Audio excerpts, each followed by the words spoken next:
За манайхаа өнөөдөр бильярд байрны сүүлийн бичлэг дээр амарснараа. Тэгээ манай дүү бас өнөөдөр бичлэгт маань оролцож байгаа. За бильярдаа 2 ба 3 хэмжээтэй юм. Дээр нь мөсөө тавина.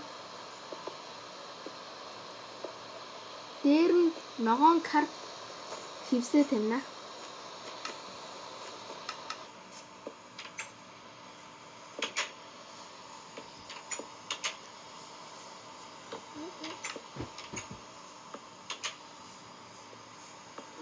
Тэгээ тойруулж трапдор тавьсныхаа дараа манай бильярд минь бэлэн болоогүй.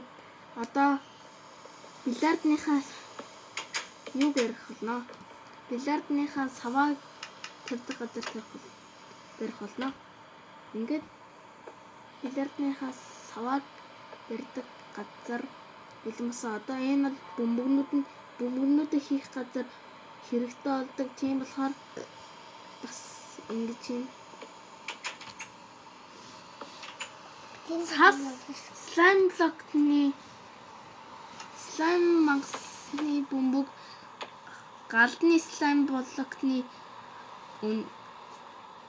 өндгийг аваад тавиад тэгээд найзтайгаа тоглохын тулд бөмбөгөө шиднэ.